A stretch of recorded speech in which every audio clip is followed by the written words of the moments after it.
Eu fiquei pensando, a que herói da Bíblia eu poderia comparar o Capitão América? Eu pensei em vários. E eu fiquei pensando quais são os valores dentro da mitologia que o Capitão América tenta nos passar. Ele nos mostra coragem em meio às turbulências da vida. Nos mostra que, aparentemente, sendo fraco, ele era, na verdade, muito forte.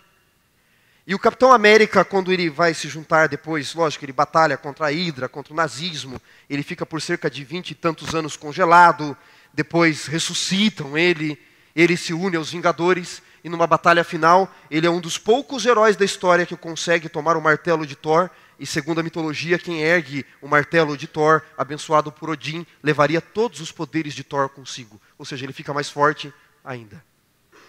Mas quem era o único que poderia erguer o martelo de Thor? Uma pessoa que tinha valores e não se vendia por eles, por qualquer coisa da vida, esses valores. O Hulk tenta erguer o martelo do Thor e não consegue, porque não é a força exterior, mas a força de dentro que conseguiria fazer isso. Portanto, está no Capitão América o exemplo de coragem, de força mesmo em meio à aparente fraqueza e de valores que não se compram e não se vendem. Quando nós olhamos para a Bíblia, dá um pulinho em Gênesis 37, por favor. Gênesis capítulo 37. Habitou Jacó nas terras das peregrinações do seu pai, diz o verso 1. Esta é a história de Jacó. Tendo José 17 anos, apacentava os rebanhos com seus irmãos, e era muito jovem, acompanhava os filhos de Bila, de Zilpa, mulheres de seu pai, e trazia más notícias deles a seu pai. A história de José, ela é incrível, irmãos. Mas a história de José, ela não começa com José governador no Egito. A história de José começa entrelaçada com a história de Jacó. Você já parou para pensar nisso? O quanto a história dos filhos estão ligados com a história dos pais? Sabia que cerca de 82% de filhas de mães solteiras também serão mães solteiras, segundo a estatística? Como é difícil romper, não é? Algumas situações de família. Sair daquele ambiente. Eu digo que hereditário muitas vezes não são as doenças, são os hábitos. Jacó tem que romper, José tem que romper com muita coisa, mas a história de José está ligada com a história de Jacó. E como é a história de Jacó, para nós entendermos a história de José? A história de Jacó é o seguinte: Jacó era o filho mais novo de Isaac, ele engana seu irmão Esaú, ele engana o seu pai, ele é jurado de morte, ele tem que fugir para a terra do seu tio Labão. Chegando ali, Jacó, junto à fonte, ele encontra uma bela jovem, Raquel, e ele se apaixona por ela. Amor à primeira vista. Jacó amou tanto Raquel,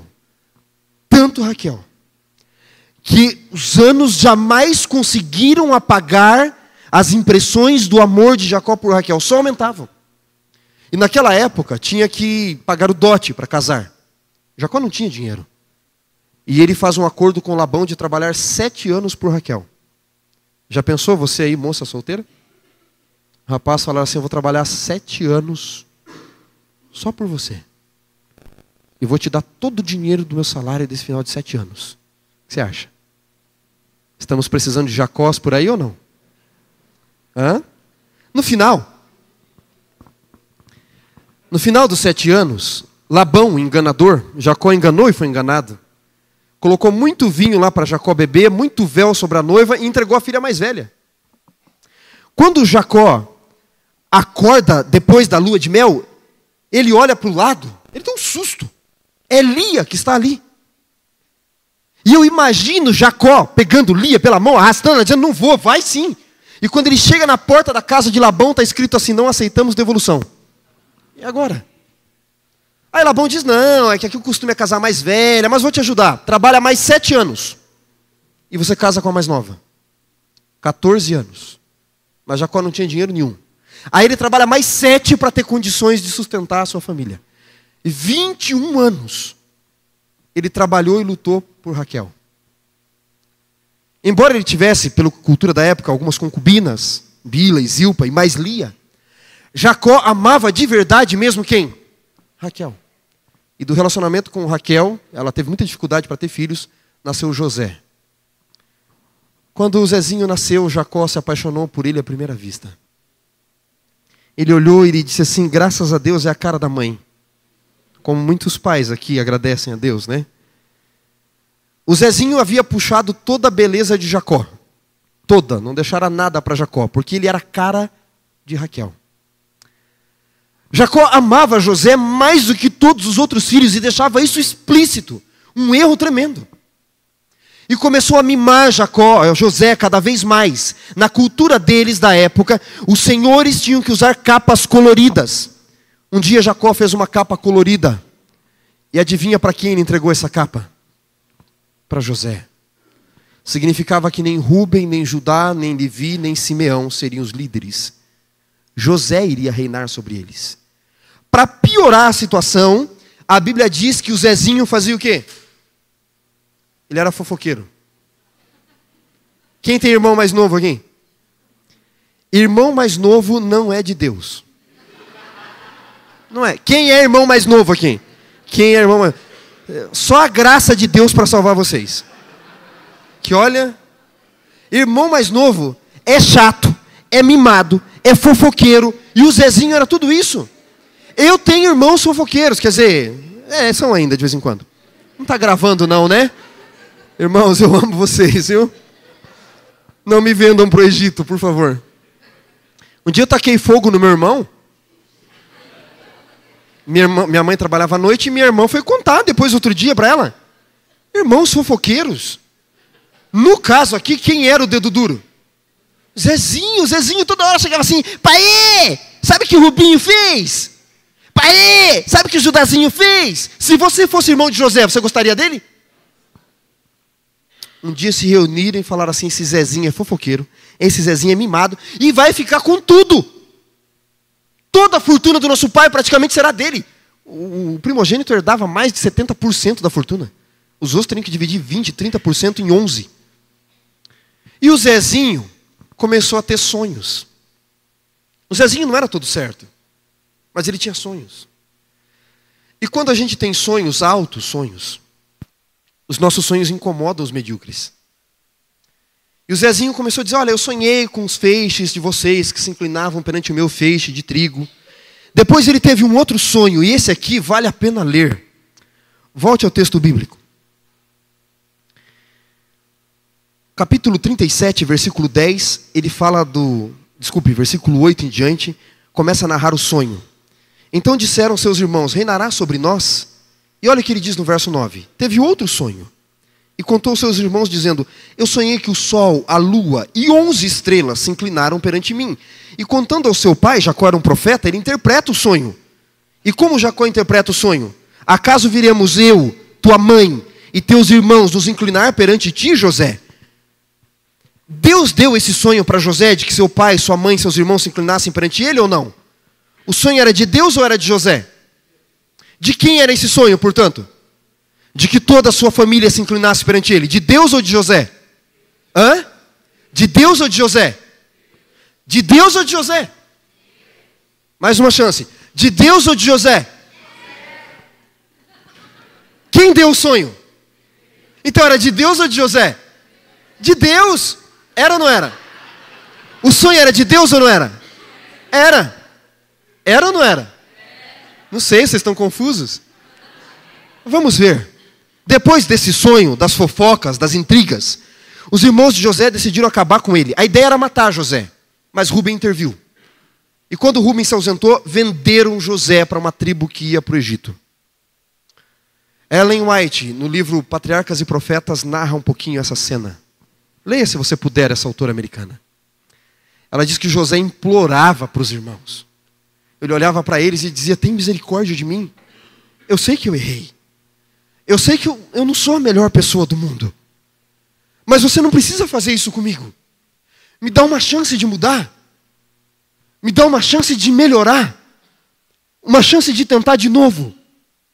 E quanto mais ele implorava por misericórdia, mais os irmãos queriam matá-lo. Venderam José para o Egito. Arrastado. Um menino mimado. 17 anos. Viajou, dependendo do caminho, cerca de 1000 quilômetros, arrastado para o Egito. Mas José, diz a Bíblia, propôs firmemente no seu coração servir ao Deus de Abraão, de Isaac e de Jacó, não importa o que acontecesse. Quando José chega no Egito, José poderia tomar uma atitude que muitos jovens tomam. Senhor, eu tento servi-lo. Senhor, eu tento fazer tudo certo. Senhor, eu não colo. Na prova, quem cola tira 10. Eu tiro 7. Eu não colo, né? Tiro 7, tiro 6, tiro 5. Outro dia um colega de faculdade falou, não vou colar. Tirou 2 na prova. Porque eu tinha falado para ele, não cola. Não cola. Aí ele veio com o dedo, está vendo? Eu fui fazer o que você mandou. Eu tinha tirado 8 colando, agora eu tirei 2. Quanto você tirou? Eu falei, tirei 9,5. Quanto? Meio. Que meio? 9,5. Aí ele queria me matar. Ele falou, vou voltar a colar. A gente quer fazer tudo certo. E todo mundo que faz errado parece que vive mais feliz. José não podia pensar assim? Eu tentei fazer certo. Minha família me traiu. Meu pai não vem atrás de mim. Quer saber de uma coisa, Senhor? Eu não quero nem saber de seguir mais o Senhor. Mas José propôs firmemente no seu coração manter os valores que ele havia aprendido. Foi vendido como escravo para Potifar, capitão do exército de Faraó. A mulher de Potifar era uma mulher bonita. José estava na capital mundial da época. E José, ele foi 17, 18, 19, 20. Ele foi igual o Capitão América, se transformando, né? Então vocês imaginam, né? Imagina que José chegou no Egito mais ou menos assim, desnutrido. Depois de alguns meses, estava lá José, na casa de Potifar, servindo, não é? E a esposa de Potifar, José, era um homem bonito. Começou a pôr o olho em José, a assediar José. A Bíblia diz por 2 vezes, leia comigo, é só virar a página. Gênesis capítulo 40. Desculpem, 39. Verso 2. O Senhor era com José. 39, verso 23. O Senhor, no finalzinho, era com José. E tudo que ele fazia prosperava. Ele decidiu estar com Deus. E adivinha só, Deus está louco para estar com você. Na faculdade, no trabalho, na família, nos seus sonhos. Mas o problema é que nós sempre vamos afastando Deus. Sempre vamos afastando Deus. E quando bate a crise, quando bate o desespero, a gente diz assim, onde está Deus? Ora, está onde você o colocou. Longe da sua vida. Porque Deus respeita as suas escolhas. Mas José não. De um Deus que estava louco para estar com ele, José quis estar com Deus, propôs firmemente no seu coração estar com Deus. E agora a Bíblia diz, uma vez que José quis estar com Deus, Deus era com José. E tudo que José fazia, tudo que José botava a mão, Deus abençoava. Aí a esposa de Potifar falou, José, mete a mão aqui também que eu quero a bênção. Eu quero essa bênção que você põe a mão. Põe a mão em mim, José. José tinha desejos? José tinha vontades? E é por isso que José correu. E por escolher fazer o certo de novo. O que aconteceu com José? Foi de escravo a escravo prisioneiro. Masmorra. Agora ele podia pensar, Senhor, eu tento fazer o certo e o que eu ganho. Agora eu vou fazer errado. Mas lá na prisão, Deus era, nós lemos o verso 23 agora. Deus era com José. Um dia o copeiro e o padeiro de Faraó foram para a prisão que José estava. Alguns estipulam que isso foi cerca de 20 ou 25 anos depois. É porque a gente acha que assim, José foi para o Egito, um mês ele teve um problema, ficou mais um mês na prisão, no outro o padeiro lá e o copeiro sonharam, e mais um mêsinho e meio depois, tudo deu certo. Alguns estipulam cerca de 20 a 25 anos depois. É uma briga de datas aí. O fato é que eles tiveram um sonho. E José disse, o padeiro vai morrer, o copeiro vai voltar ao serviço do faraó, do rei. Mas é curioso porque a narrativa do Gênesis vai dizendo que todo mundo se esquece de José em hebraico. Os irmãos dele se esqueceram dele. Jacó, com o tempo, embora tivesse guardado José no seu coração, foi atrás. Para José, o que Jacó tinha feito? Se esquecido dele. Quando José interpreta o sonho do copeiro, ele diz, lembra-te de mim. Sabe o que a Bíblia diz? O copeiro se esqueceu de José. Todo mundo se esquece de José. Menos quem? Deus. Você continua a leitura depois na sua casa, a Bíblia diz: o Senhor se lembrou de José. Deus estava usando as dificuldades da vida como cobreiras na modelação do caráter de José.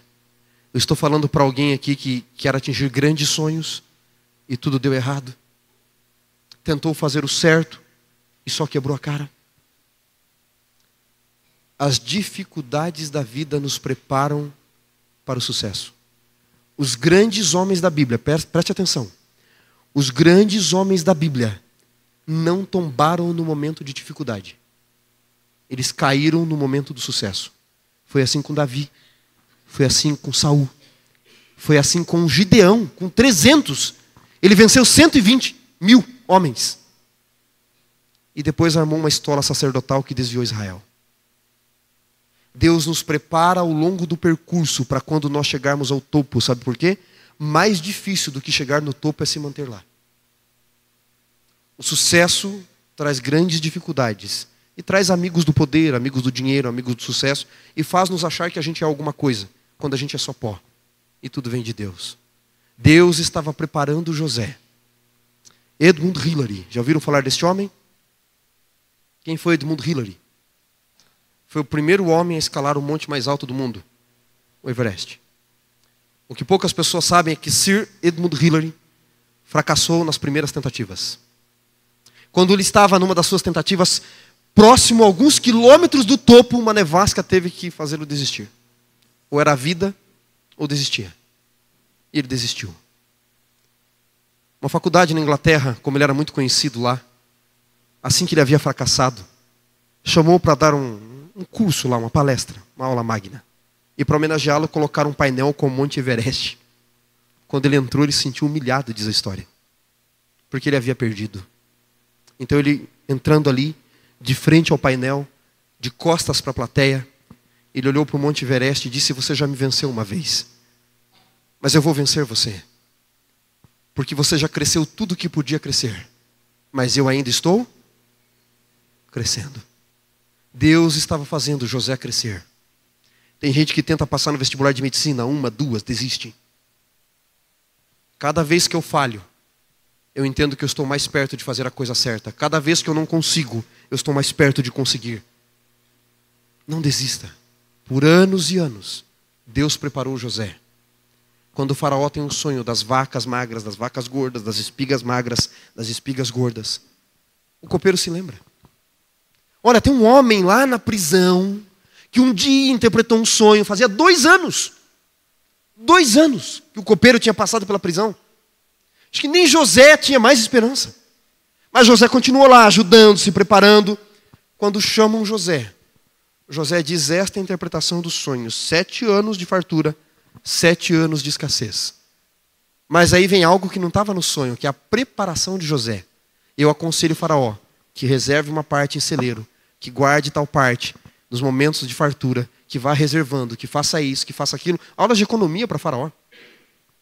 E faraó olha para os seus oficiais, olha para José e diz assim: nós encontraríamos um outro homem na terra do Egito, em quem há o Espírito de Jeová.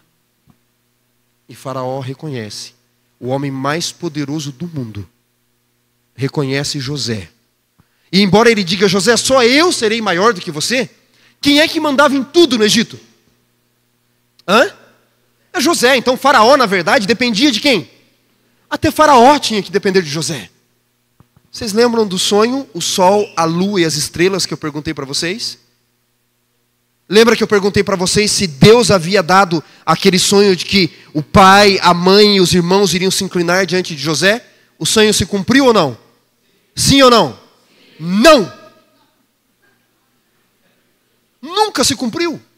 Jacó interpreta o sonho: eu, tua mãe e teus irmãos vamos nos inclinar diante de você. Eu pergunto, a mãe de José se inclinou diante dele? Nunca, ela havia morrido quando Benjamim nasceu. Então o sonho não se cumpriu? O sonho de José e de Jacó não. O sonho de Deus sim, porque Faraó era o Deus Sol, o Deus Ra encarnado. Enquanto José achava que seu pai, sua mãe e seus irmãos iriam se inclinar diante dele, Deus estava dizendo: ah, José, os meus sonhos são bem maiores que os seus. Você está achando que é seu pai, sua mãe e seus irmãos? Você acha que você vai governar sobre sua família? Os meus sonhos são maiores, José. Eu quero que você governe o mundo inteiro. O próprio faraó com a sua esposa vão se inclinar diante de você, José. Se contassem isso para José com 17 anos, você acha que ele iria acreditar? Por isso que aquela interpretação não era o sonho de Deus. O sonho de Deus para José era muito maior. Mas sabe o que acontece comigo, com você, e poderia ter acontecido com José? No afã de realizarmos apenas os nossos sonhos, nós não deixamos Deus realizar os sonhos dele para nós. Os sonhos de Deus são maiores. Meu sonho quando eu era menino era crescer, comprar um trator, ter uma roça para eu trabalhar e puxar enxada. Esse era meu sonho. E tem um Gol GTI daquele vinho, sabe? Vocês lembram, né? Aquele quadrado. Mas os sonhos de Deus eram outros para mim. O sonho de José era governar sobre sua família. O sonho de Deus era governar o mundo. A interpretação de Jacó é que os pais se inclinariam. A interpretação de Deus é que Faraó se inclinaria. E eu pergunto, no afã de realizar apenas os seus sonhos, você não tem impedido os sonhos de Deus para você? No afã de realizar apenas a tua vontade, você não tem impedido a vontade de Deus para a sua vida? Os sonhos de Deus são maiores que os seus. Mas a gente gosta do caminho fácil. A gente gosta da coisa fácil. E do céu, querido, só cai chuva e avião. Mais avião do que chuva ultimamente, né? É queimada para todo lado aí. Você tem que ir atrás. Você tem que batalhar. É difícil. Quando eu comecei a entender os sonhos de Deus, eu pensei, mas Senhor, eu não tenho dinheiro. E Deus me disse, quem disse que eu preciso do seu dinheiro? Mas eu não tenho talento, e quem disse que eu preciso do seu talento? Quem disse? Os sonhos de Deus eram maiores. Mas quando José aprendeu através das dificuldades da vida, teve uma coisa que ele nunca se esqueceu. Dá um pulinho no final de Gênesis, capítulo 50, verso 22. Anos e anos sendo um dos homens mais poderosos do mundo. Senhores, vocês não fazem ideia do que era o Egito de Faraó. Vocês não fazem ideia do desenvolvimento daquela nação, do ouro, de tudo que eles tinham. Se você for hoje no Egito, você pode visitar a tumba de Tutankhamon. Ouro, riquezas incontáveis. E Tutankhamon foi o mais pobrezinho de todos os faraós. Eles tinham uma riqueza infinita. E José governava sobre tudo. A maior nação do mundo. Melhor que os Estados Unidos para a época. Mas olha o que ele diz. Verso 25. José fez os filhos de Israel jurarem, dizendo: certamente o Deus visitará vocês. E quando Deus visitar vocês, vocês vão levar os meus ossos daqui. Olha o que ele diz no verso 24. Eu morro, mas quando Deus vier aqui e tirar vocês desta terra, levem os meus ossos. Porque embora eu goste do Egito, embora eu seja grato a muita coisa que aconteceu na minha vida aqui no Egito, embora eu seja um dos homens mais poderosos do Egito, minha terra não é aqui. Deus me fez para morar em Canaã. E ainda que esteja só os meus ossos, me levem. Porque eu não pertenço a esta cidade, eu não pertenço a esta terra, eu não pertenço a este mundo. Eu fui criado para algo bem melhor do que as glórias do Egito. Se Deus tornar você o homem mais poderoso do mundo, você ainda iria servi-lo, a mulher mais poderosa do mundo? Ainda iria servi-lo? José não perde o maior sonho. José era um homem digno que não vendia os seus valores. Mas ele teve que aprender a confiar em Deus em meio às fraquezas da vida. Nós vamos ouvir uma música final agora. A minha pergunta para você é: poderia você ser o José da era moderna? Poderia você passar pelas dificuldades sob a guia de Deus? Pagar o preço para deixar Deus realizar os sonhos dele? Dele, não só os seus. Deus diz: eu sou o teu Criador, eu sou o teu Salvador, eu também tenho o direito de sonhar para a tua vida. E os meus sonhos para você são maiores que os seus. José não se esqueceu de Canaã, sabe, irmãos? John Piper escreveu o seguinte: somente a certeza da eternidade, somente o Evangelho de Jesus pode quebrar duas coisas no homem: o seu medo e o seu orgulho. Somente a certeza da eternidade e o Evangelho de Jesus podem quebrar duas coisas no coração do homem: o seu medo, e foi o que José teve quando ia para o Egito, e o seu orgulho, onde ele poderia cair quando estava no poder. Permita que o Evangelho de Deus quebre os seus medos, se você ainda precisa chegar lá, mas que ele quebre o seu orgulho, se você já chegou, e você viva com a perspectiva da eternidade. Fico imaginando José indo arrastado para o Egito, não é? E Deus olhando para ele e dizendo: calma, José, há coisas bem melhores diante de você do que aquilo que ficou para trás. Há algo que você precisa deixar? Há coisas bem melhores diante de você e bem maiores do que aquilo que ficou para trás. Deus tem uma bênção especial se você confiar nele. E a bênção de Deus, ela vem de uma forma que você não imagina. Vamos orar. Pai, temos que ser heróis. Heróis da nossa jornada. Mas o Senhor já foi à frente, é só seguir os seus passos. Se seguirmos os seus passos, nós não vamos errar o caminho. Porque o herói de todos os tempos já foi à nossa frente. Analisarmos a vida de José, um frágil e fraco menino, mimado, mas a essência estava ali dentro, guardada. E para tornar aquele menino, o Zezinho mimado, o governador do mundo, o Senhor teve que moê-lo. E doeu. Doeu para José perder os sonhos, perder a família, perder a liberdade. Mas José não perdeu o Senhor. O Senhor tem grandes sonhos para nós aqui. Mas talvez o Senhor esteja precisando nos moer, para a gente não se perder quando chegarmos ao topo. Quando José chegou lá, preparado por anos e anos de muita batalha, mas com o Senhor ao lado dele, José mostrou que o Evangelho pode quebrar duas coisas no coração humano: o medo desvairado e o orgulho, a arrogância. José continuou humilde ao teu lado e jamais se esqueceu que o Egito não era a terra dele, ele pertencia a Canaã. Realiza os teus sonhos na nossa vida, Senhor. Assim como os teus sonhos eram maiores para José do que os sonhos dele, realiza os teus sonhos na nossa vida. Mas se preciso for, nos quebre e nos refaça, para não nos perdermos quando a gente chegar lá. Quando chegarmos lá nesta terra, nos mostre que é só o começo da caminhada rumo ao céu. Oramos por Jesus. Amém.